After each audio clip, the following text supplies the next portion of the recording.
In physics, the two main theories that describe physics are quantum mechanics and the relativity. So those, if you want, are the very basic principles of all of physics. So relativity tells us about space and time and how things behave in space and time. It even tells us what is space and time.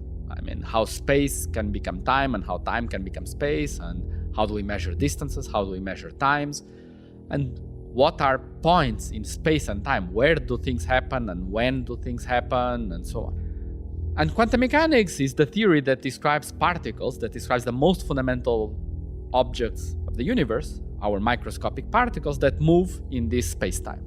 And what we understood is that one way of understanding what are particles that move in this space-time is by imagining there is this fluid-like quantity, this field, that permeates all of space-time. So a field is just a way of assigning to each point of space and time some quantity. That quantity could be the temperature in a room. To each point in the room, there is a temperature. It can be the velocity of water inside a swimming pool. To each point inside the swimming pool, there is a velocity of water there. It can be the magnetic field in the universe. To each point around us, there is a magnetic field, stronger close to the sun and weaker farther away. And in particular, particles themselves are excitations of fields. You can imagine that all our fundamental particles are understood as small waves of fields that permeate the universe. And so field theory is the language that puts together quantum mechanics and relativity. It's all about space-time, it's all about this arena where things move. And it describes not only the arena where things move, but the things that move themselves as excitations of some kind of a field-like object. We can picture it as like a membrane that can be still, and then there are some small ripples of this membrane, of this sheet that move around, and these small ripples are particles that make us and the universe. So quantum mechanics is the theory of the world of particles, and the very basic feature of nature and of quantum mechanics is the idea that many things can happen at once. When a particle moves from a point to another, what's actually happening is that the particle is going through all possible trajectories at once. And that's very surprising, because that's not what we see in our day-to-day, right? We throw a ball and the ball goes along some trajectory, and I throw the ball, you catch the ball, you throw the ball back to me. We don't see the ball going in all directions. And the reason is just that the most important trajectories dominate the physics, they dominate the process, they are more important, and when you compute, indeed you realize that there are some trajectories, some classical things that are happening that are much more important than others. But strictly speaking, and in particular when you go to the microscopic world, all these things that can happen are happening at the same time and they matter. And so when you have these fields that describe these particles, these fields are not quiet. They are not just some boring membrane that is still and then there is a particle here that's moving and following a straight line. These fields are vibrating, and these vibrations are what we call quantum mechanical vibrations. Many things are happening at once, and in fact everything is happening at the same time. And these particles are all interacting with each other, moving in all possible trajectories, throwing particles at each other. That's how particles interact. Particles deflect because they throw stuff at each other. And so they are coming into collision, but they throw stuff at each other and they deviate and they deflect and they interact with each other. And that's how nature works. This might start to look very complicated. How are we going to describe things that happen if I tell you that to describe what happens, you have to describe everything that can happen? And the way out is because, as I said, there are things that matter more than others. When you throw a particle in the middle of empty space, the thing that matters most is when the particle goes in a straight line from point A to point B. Then there are other things that can happen. The particle can emit some other particle that can be absorbed later and so on. But that it's a little bit less likely. And there is a notion in physics of decoupling. And decoupling it's what quantifies how much of these quantum fluctuations are going on. Are you studying a system where if you want, the coupling is small, where these quantum effects are small and where things are not as bubbly as they could be? Or are you studying something where the coupling is big and really everything is happening at the same time?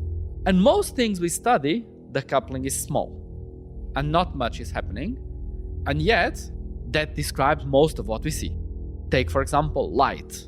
Light, for the most part, just goes straight. And what do they do as they travel? They go all together, right? Quiet, like very respectful photons. And they just go, and they go from the flashlight to the wall. They are not struggling. They are not fighting with each other as they go. And so that's an example where not much is going on. So it's true that to describe the photons, we don't describe just a straight line from the flashlight to the wall. We describe the other trajectories, but they really matter very little. And so that's an example of a system that is weakly coupled. So the photons, they also interact. They interact with the air. They hit the electrons in the air. That's why we see the light when the light, because it's from time to time hitting some particles in the air and being deflected into our eyes. But for the most part, most of the light goes from the flashlight and we see just a spot of light on the wall. And so when things don't interact much, this taking into account all the possibility in practice means taking account a few possibilities.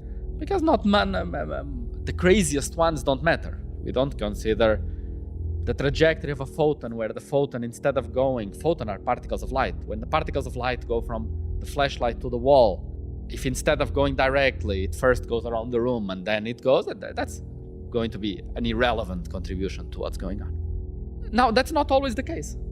So sometimes there are situations in physics where really this craziness of quantum mechanics, where everything is going on at the same time, matters a lot. And an example is what happens inside the nucleus. Inside the nucleus, we also have particles like photons. What do I mean by like photons? It's particles that don't have mass, that are very, very light. They are called gluons instead of photons. And the main difference between the gluons and the photons is that the gluons, when they move, if I had a flashlight of gluons, and if I would turn on my flashlight, instead of the gluons propagating from the flashlight to the wall, they would start fighting with each other. They would start having these brawls and fighting and making balls of energy of gluons, and they would end up being stuck in this big fight. And by this fight, I mean all these quantum effects going on. The gluons, the name gluons comes from glue, and what they do is this crazy fight of the gluons is what keeps the constituents of the nucleus together. So you could imagine that you put many protons together at the center of our atoms, and the protons, they have all positive charge. Why would they want to be together? They don't, right? They hate each other. Particles with positive charge, they repel. So you put a bunch of protons together, the first thing they want to do is each one they wants to go apart. And yet, our nucleus is full of a bunch of protons, right? So what is happening? Who is keeping them? They want to fly apart, but all these gluons are there fighting with each other. And by this fight, I mean that the gluons are behaving in all possible ways. Everything is happening. They are moving left, they are moving right, they are moving up, down, all at the same time. And we really need to take all these quantum effects into account. So the probability of the gluon going straight is as likely as the gluon splitting into two gluons or turning right or turning left, and everything matters at the same time. And it's not true, like with the photons, that you just consider something simple, like going straight, and the rest doesn't matter. And that means that when you say the world is described by quantum field theory, that's totally true. But quantum field theory gets split into two quantum field theories, if you want. You can call it the easy one and the hard one. You get the easy one. Some things happen, but not much. You can control what's going on, and you can compute what's going on and improve slowly your computation. You can say the particles of light go straight, plus a small deviation, plus a small deviation, plus a small deviation, and step by step you improve your calculation. So in school you learn, then you go to graduate school, you learn how to correct it a little bit more, and you keep improving.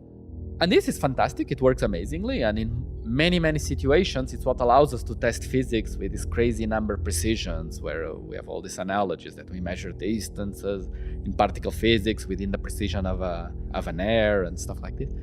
But sometimes, when quantum effects are strong, sometimes we have a qualitative picture of what's going on. We kind of understand in cartoonish terms what's going on. We understand the protons, they need to be stuck there because all these gluons are fighting with each other. Now, if you want to ask me, okay, given that you know that gluons interact in this crazy way and that they hold the protons together, can you from that, and even they allow the proton to exist because the proton itself is made out of these quarks, and quarks, they also would like to get away from each other, and it's the gluons that keep the constituents of the proton together. So given that gluons are so important in maintaining the stability of matter, can you, from the dynamics of the gluons, tell me what's the mass of the proton? Tell me about these fundamental properties? And the answer for the most part for these very tough questions that involve controlling strong coupling is no. Our mathematics is not good enough. And that means we need to develop these new tools. So we need to understand quantum fields when they are easy, but that we kind of understand. It's just about computing more and more. And then you have the hard quantum field theory that is not even about suffering. It's because everything matters. I need to compute everything. How do I compute everything? I don't know how to compute everything. And you need new tools. And some of these tools are, for example, using computers. And some other tools could be trying to develop what could be the new ways of thinking about quantum fields that allow me to develop some techniques for studying what could happen in these crazy situations where quantum mechanics is so strong.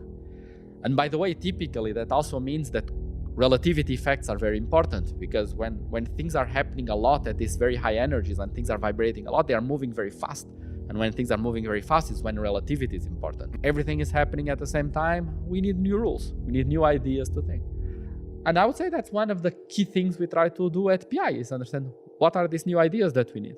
How do I describe quantum nature when quantum effects are the dominant thing and when everything is happening at once? So another way of saying it is, when do we care about these very strong effects? So I told you already one example, which is to understand the matter, to understand the stability even of matter and what holds us together and what makes a nucleus and fundamental particles stable. So understanding matter and particle physics is one of the ultimate goals. But maybe more conceptually, another very important situation where we would need to tame these very quantum effects is when we try to understand how to merge quantum mechanics and relativity into what is called the theory of quantum gravity. We understand very well the rules of quantum mechanics when quantum mechanics is important. We understand very well the rules of relativity and of Einstein's theory of relativity, of gravity. When we try to put both together, we don't know how that works. We don't know what are the rules of the game. When I need to use at the same time quantum mechanics, that's very important, especially when things are very small. And then when things are very small, everything that can happen will happen, and you have to take all that into account. And gravity, that describes how the space-time can itself be deformed and because that is actually what gravity is. Now, normally we don't care, because normally when space-time is deformed is when you have some kind of huge star that is bending the space-time, or a black hole or something. And typically, when objects are huge, quantum effects are irrelevant. And when quantum mechanics is important is when we are studying electrons or protons or photons, but then they are very light and they don't deform space-time. On the other hand, when you are close to singularities of black holes, or at the beginning of the universe where everything was squeezed together in a big bang, then you cannot get away without using both at the same time, because things are both very heavy, but also very small. And that's a key thing. We want to understand what are the ultimate rules of the game, what describes really our universe, and what's the ultimate theory of physics. And that ultimate theory needs to deal with strong coupling. So understanding, developing these mathematical tools is useful both for real-world physics, for understanding how do protons behave, how do some materials behave, because not all materials are weakly coupled. Sometimes we have in regular materials what are called phase transitions. And these phase transitions are precisely points in the material where everything is happening at the same time and at all possible scales, and everything is very important there. All these quantum effects are very important. And so taming these strongly coupled effects are important both in these real-world situations, but also they will be needed to understand what's the ultimate theory of quantum gravity, what's the ultimate theory that describes our universe and that puts together all the rules of physics that we know into a unified rule. How could we do progress in such field where things are so abstract and where you are trying to even develop the rules of the game? So what do you use? So you use lots of thought experiments. You cannot jump into a black hole, but you can do a thought experiment. Suppose I throw Alice into a black hole, and Bob stays outside, and Bob sends a signal to Alice. And as Alice is falling into the black hole, she keeps sending the signal back to Bob at a rate of 3 photons per second, etc. And you do these thought experiments, And you start imagining what would happen if you do if you go to these extreme situations. And often these thought experiments allow you to deduce, to come up with new rules for how physics work. So that's how Einstein developed many of his ideas, was by imagining he had these experiments where you would jump, and if I'm falling and something is falling nearby me, how can I tell that I'm falling? I look at this red ball that is just falling with me. How do I know that we are both falling and we are not both just standing in space? And indeed, you cannot. If all you see is the red ball that is close to you and you are both falling, you see the red ball and you are falling, or you are in the middle of empty space, it's the same thing. And so he said, basically then gravity should just be like falling, should just be like going freely in empty space. And then maybe gravity can be geometrized, and maybe gravity is just deformation of space-time and so on. And eventually it led him to the theory of relativity. So by thinking of these thought experiments, right? So he was just thinking, I fall and I have this red ball nearby and boom. So thought experiments is one key thing. The other, like I said before, is computers. Often we say, I have this crazy stuff and everything goes on, and I put it in a computer. And I ask, okay, I cannot compute all these things. I'll ask the computer to compute. And the computer will crunch numbers, and a few days later tells me, okay, the result is 7.3. And then I have to go and develop totally different tools that could run some computation in pen and paper and give me this 7.3. And now I have some hints from computers. So computers are like a way of creating your own universe. Are like thought experiments, but with numbers. I run my computer computation and I have this prediction for what it could be. And recently in physics, there are other ideas that are now emerging as alternatives for studying these theories at a very strong coupling. And so that's another concept in physics that often appears, that we use, which is this concept of dualities or correspondences, which are often in physics there is more than one way of describing the same thing. Like a fluid in a swimming pool, like we said before. One way of describing is just describe where is the water, how is it moving, and at what velocity, what's the temperature, is it too cold, is there too much salt in it, and you describe the properties of the water and the fluid that's moving in the swimming pool. Another description would be you zoom in and you see, it's just a bunch of atoms, and you describe the position of all the atoms and where they are and what they are trying to do, etc. In fact, what happens is that the atom one is much harder because there are many, many more atoms and so on. But it's also more fundamental because it's the same atoms that describe the movement in the swimming pool that will describe water vapor. That is totally different, right? So if you have water vapor, it's the same molecules of water that describe water in the swimming pool and that describe a tsunami. And so tsunami, the swimming pool, and water vapor, it's more or less the same thing. Ice is also the same thing. And so what happens is that sometimes the rules at the microscopic level, the rules for these atoms that will be the atoms of water, are very, very simple at the microscopic level. But then, because you put so many of them, and even with a very simple rule, complicated emergent phenomena appear. And you can get ice, you can get vapor, you can get liquids, you can get all these different things out of very simple rules. It's like in a game. You can have a game with very simple rules like chess, and then you have these beautiful games that people say, oh wow, this was a masterpiece, how amazing, and so on. And the rules of chess are the same, but then some games are amazing. And similarly with water. Some phases of water are very boring, and the most exciting phases of water are in the transition between liquid and vapor, when it's really transitioning. And then it's where these quantum effects become more important and where everything matters. And that's where, even though the fundamental rules are the same, the emergent phenomena, the emergent effects can be much richer than the fundamental rules.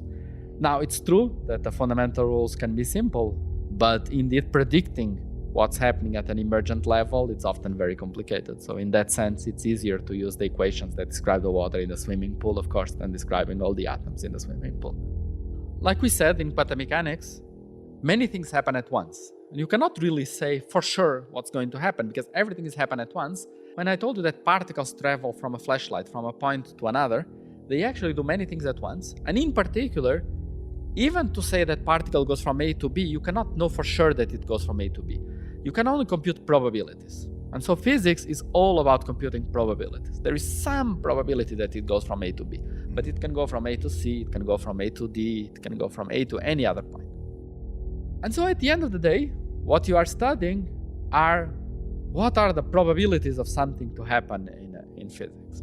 And sometimes to do these computations in physics and to compute all this, what's the probability for something to happen, you have to do these long computations. You have to develop these new tools. But you could flip it around and say, well, if it's a probability, it's a number between 0 and 1. You can ask, instead of doing the computation, let me think what could be the possible results. It must respect the rules of causality and relativity. So if I'm very far away, I cannot influence what's happening here right away. And you start thinking, instead of doing the computation, is there a way of trying to constrain, to fix, we call it to bootstrap, what could happen just by trying to impose very fundamental principles on the result directly? So instead of trying to describe what is really going on, can we think of a question, a physics question, like what's the probability of a photon reaching my hand? And then instead of trying to do this honest computation, let's try to fix the result, to ask what are the possible outcomes of this result. In any possible theory, we might not even know the rules of the game. We might not even know the fundamental theory that we could be studying quantum gravity, say. And this is a new perspective. It's called the bootstrap. And it's the idea of trying to use very fundamental physics principles, quantum mechanics, relativity, some very simple mathematical principles as well, and trying to use these fundamental physics principles that we believe are sacred to try to carve out the space of what is possible and what's impossible in a given experiment, in a given physical quantity. So this is a very different way of thinking. Instead of thinking I have one theory and one computation I have to do and I don't know how to do the computation and I try and I try and I try, I say no, let me take a step back and say there is some theory, there is some computation, I don't know what the computation is, but I know that the result must be compatible with the fundamental principles of physics. So what could the result be? And so this is a new approach. Now typically what you'd study in this approach is then you ask these very general questions of what could be the outcomes of some probability of some experiment. And of course, just by thinking of what could be possible and what is impossible, you cannot get the 7.3 that I mentioned before. You cannot get a sharp number. But you can say, well, it could be between 5 and 8. And then you start inputting more physical principles. You start saying, oh, and I also want to impose a little bit of Einstein theory of relativity and so on. And now you run the thought experiment of what could happen and you get between 5.3 and 7.8. And you start squeezing the result. And the question we might ask is the space of what's possible and impossible? That's not a one-dimensional space because there's not one experiment. There are millions of experiments we could do. So it's an infinite dimensional space. So you should think of it as like a sculpture in infinite dimensions. And the inside of the sculpture is what's possible and the outside of the sculpture is what's impossible. And how is this space? Can we study this metaphysics space, this space of all possible physics outcomes? Can we study it? Does it have nice features like a nice sculpture? Does it have pointy edges, pointy corners? So that's something we are trying to understand, that many people are trying to understand, is what is this possible space of theories? And can it be that some of the theories that we struggle to solve because they are so strongly coupled and the quantum effects are so strong, could it be that they occupy special places in this space of theories? Could it be that there is special points in this landscape of what's possible and impossible, and perhaps there are special points and tips of some corners of this space of theories, and perhaps there are some locations that are privileged. Bootstrap alludes to an impossible picture. It's the picture that you hold yourself from your bootstraps and you push and then you are flying. And why is it related to what I said before? Because I'm trying to get the result of a computation without doing the computation. Now it turns out that why would this be possible? And it's possible because physics is such a beautiful but at the same time rigid framework. It's amazing that things can work because so many things need to work at the same time, right? So you need, with the same rules of electromagnetism, to explain radio waves and properties of matter and electronics and spectrum of the sun. The same rules need to describe so many things. And so everything is so rigid that if you ask, could I change this parameter a little bit? Here, I want to explain some physics experiment where in some material I got some blue line instead of some red line. So I'll change this law of physics. So even without doing computation, sometimes Because things are so constrained, just by thinking what could happen, you can indeed nail things down. And it brings us back to this power of thought experiments. You can try to understand the rules of the game, the rules of the world, by either trying to get the very big picture, what could be the possible and impossible, what can happen in the most general situations. And the other way you could make progress is saying, no, let me pick one special example and learn that special example in great detail. Those are two very extreme ways of getting knowledge. Totally big picture. I mean, it would be like saying, what do we have in common? We all want things. We all move from one place to another. We all have anxieties, etc. That's a very general way of describing humanity, right? Or you can just follow one person and learn about all its inner desires and so on. And even though it is just one person, if you really learn about everything that person feels or thinks, you really learn a great deal about humanity. And so in physics, it's the same thing. You can either get the full picture of what's happening in all possible generality, but then you will not go as deep in any particular direction. Or you can say, let me focus on one example and let me go really down along that rabbit hole and try to understand everything from all possible points of view about that particular problem or that particular theory. And in that way, based on that particular example, try to then draw general lessons that could be valid in much more general situations. So we could imagine we have this map and there's this cross, you are here. And now there are two possibilities. Maybe we carve out this map of what's possible and what's impossible, right? And maybe this map is like Canada, and maybe we are at some point in the middle of Canada. Well, then it's hard to find us, right? If you are, Canada is very big. If you are in some random point in the middle of Canada, no one will ever find you. But if you are at the tip of the peninsula or in the middle of a very small island or something, those are special points you could look at. And it so happens, and sometimes we understand why, sometimes we don't understand why, that often the most interesting theories are lying in these most interesting spots. These corners, these tips, these places where you cannot go any further. It's like at the boundary between what's possible and what's impossible. Now, why would people live at the boundary? And so if there's some underlying principle that we might not know that is trying to push theories in some particular direction, then it's natural that they stop where they cannot go any further. And that is the boundary between what's possible and impossible. And so that gives us hope that if we could carve out this space of what's possible and impossible, it's probably at the boundary that the most interesting theories are, if indeed such principles of wanting to go towards something, like again in countries, we want to go towards the water or towards the warmer climate typically, right? And so there are these two principles that push you towards water or warmer climate.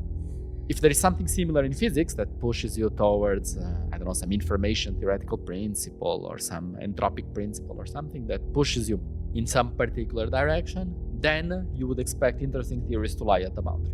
So far, that seems to be what we are finding when we study the space of the interesting theories, and then we try to put these crosses of we are here, or interesting theories here, another interesting theories there. These interesting theories and these crosses of where we are seem to indeed be very close to the boundary as far as we can tell. I think the style of physics that I do, I like to have some kind of picture of what's going on. So before mentioning holography, let me mention again a little bit about this emergence. So this emergence is the idea that something that emerges that was not there, again, like the beautiful chess game. The chess game by itself is not beautiful, just the horse moves like an L and the pawn moves by one step, and then suddenly beauty comes out of it, right? When the game is amazing. So beauty was not there and then it comes about. It's the same thing with a fluid, like we said. A fluid is just made of atoms. So this notion of something being fluid and smooth and so on, it's an illusion. It's something emergent. It emerges because we are not looking very, very closely. So we could say that a fluid emerges when we zoom out. When we look from far away, then yes, a fluid exists, a fluid makes sense. But when we go in, it was fake. Same with temperature. What is temperature? Temperature is nothing. There's no such thing as temperature. What exists are particles moving around. If particles move very, very, very fast, you put your hand there, and the particles moving very fast will hit the particles in your hand, And now the particles in your hand are moving very fast and your hand is warmer. And that's what touching a hot thing means. You touch a very cold thing, the particles in the cold object are not moving, so the ones in your hand, they are moving, so you touch them, and now the ones in your hand, they shake the ones in the cold stuff, and therefore they lose energy because they have to waste energy to wake the other ones up, and therefore your hand cools down. So what exists are particles moving and particles dancing. But what emerges is this notion of temperature, is this idea that there is such thing as being hot, being cold. But again, that's emergent. What's fundamental is particle moving. Now, in physics, it's not a shock if I tell you, no, it's not really, temperature is not really something fundamental. What's fundamental is particles. No, fluid is not something fundamental. What's fundamental is particles. But a more recent idea that is pushing this idea of emergence to an extremum is saying that perhaps even gravity, even space-time is emergent. Perhaps even if you want reality, even us, we don't exist. We are emergent. And the idea is that we, say in this room, we are here in 3 dimensions, right? We might be the image of an hologram, but we are actually just being generated by a 2D hologram at the boundary of the universe, say. Now, this seems like a crazy idea. So let me tell you a little bit, where would such strange idea come about? That there could be something like a membrane, an hologram that could describe something inside. Now, the idea comes from the following, by thinking about information. So there is this fundamental idea in physics, which is that mass always grows. There's always more mass. In physics, we call it entropy. So entropy is always increasing. You break a glass, you get pieces all over, right? And the glass is not going to reconstruct itself into a beautiful glass, right? So things always increase. The entropy is always increasing. And so there is this notion of disorder. And entropy also quantifies the amount of information. If you have an empty room, it cannot be messy. If you have a room full of books, it can be very messy, right? You can tear all the books apart, throw pages around, and so on. So the more mess you have, the more potential information you have. Now, let's try to make a really, really, really messy room. So what happens? Well, what happens is that at some point, the room is so heavy, so full, so big, so full of stuff, it forms a black hole. And so you have this idea that things can be messier and messier and messier and messier, and eventually they form a black hole.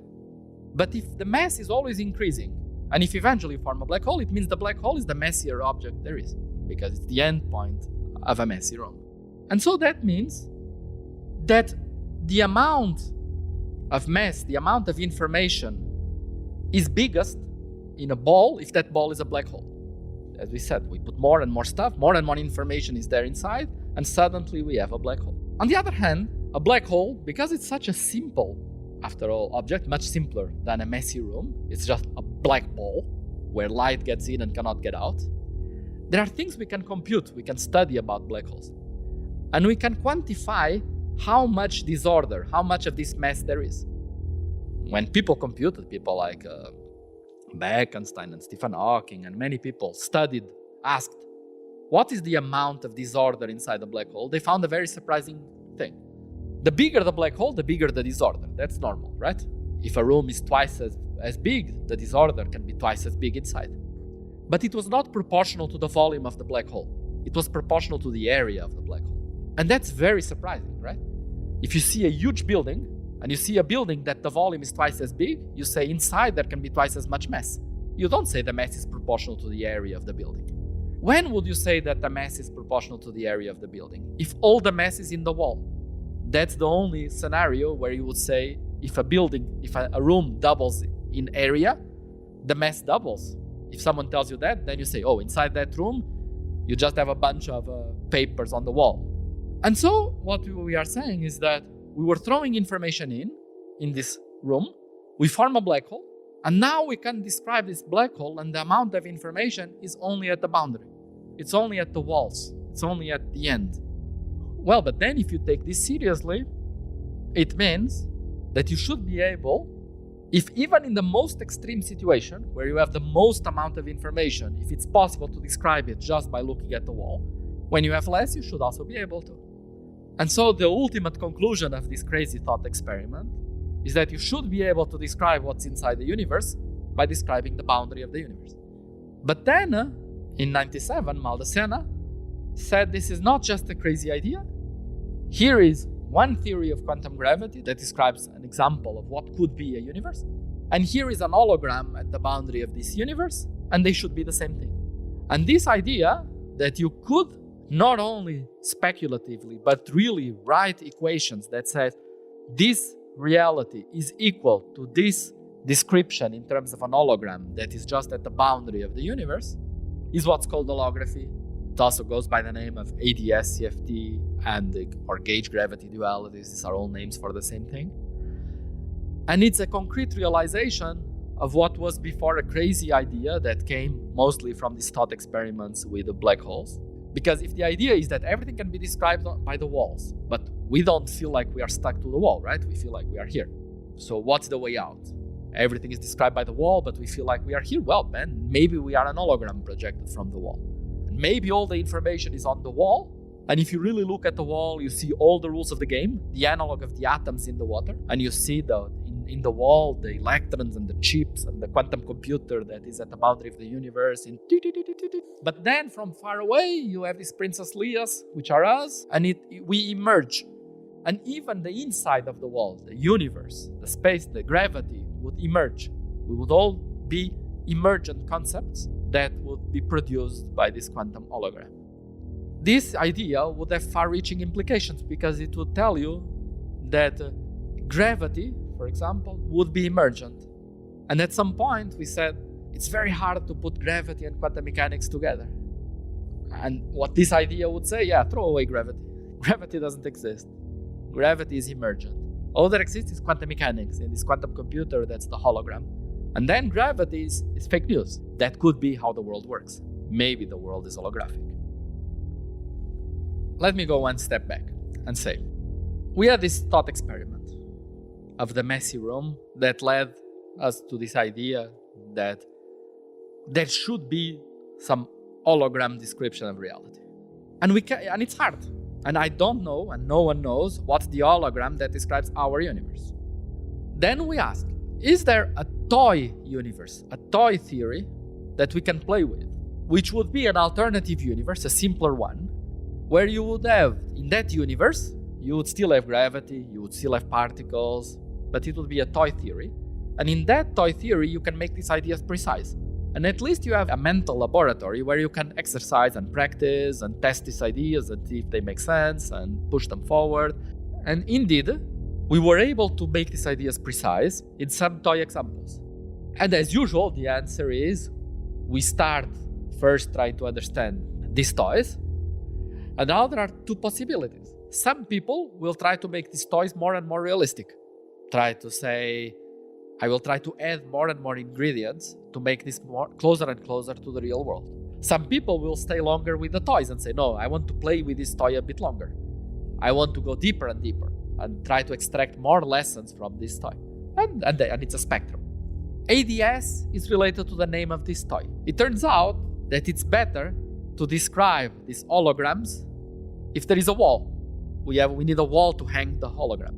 And if you have just a regular space-time, imagine space-time that goes on forever. Where's the wall? So it would be better if your space-time was a very big box.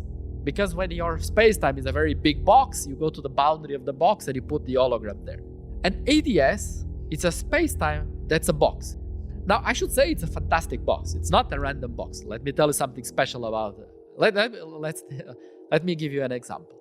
Take a shoebox, right? There is a point which is the middle, right? And then there are the corners and the walls and so on. But there is a special point which is the middle of the box. This anti-de-Sitter is a box, but there's no middle. All points are the same. There's no special point. It's a strange box.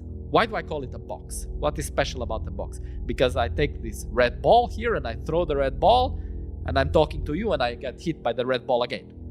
And I'm here and I throw this red ball and I get it back. I throw it and I get it back. I throw it and I get it back. It doesn't matter which direction I throw it and I get it back. It doesn't matter where I am in space-time. When I throw the red ball, I get it back. So in that sense, there's no center. It's all the same. Wherever you are, you take a red ball, you throw the red ball, you receive the red ball back. And in this box, in this very big box, we understand that what happens inside the box can be described by an hologram at the boundary of this box. Now, we don't live in a box. At least we don't know if we live in a box. Maybe we do. maybe the boundary is very, very far away. But one thing you could say is that whether we live in the box or not should not matter if the box is huge. Should the rules of physics here for us change if in a gazillion parsecs there is a wall? Probably not. It's really, really super far away. Who cares?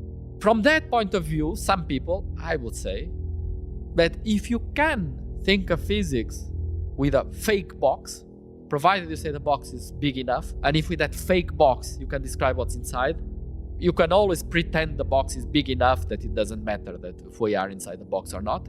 So if you can learn something about physics inside the box from a big box, that's good enough. But I say this because I don't know how to do holography if I have no box. If I knew, I wouldn't say this. I would just do holography without the box. If I knew how to realize these crazy holographic ideas directly in our universe, which goes on forever, I would prefer that. And so some people are trying. Even some people here at Perimeter, like Sabrina and others, are trying to study better what happens at infinity in the universe. And is it really impossible to put an hologram there? Do we really need a box? It would be good if we could. So there are things to understand. And things get even more subtle when you think about cosmology, when you think that the universe is expanding and it's growing. And then it's even harder to imagine where do you put the hologram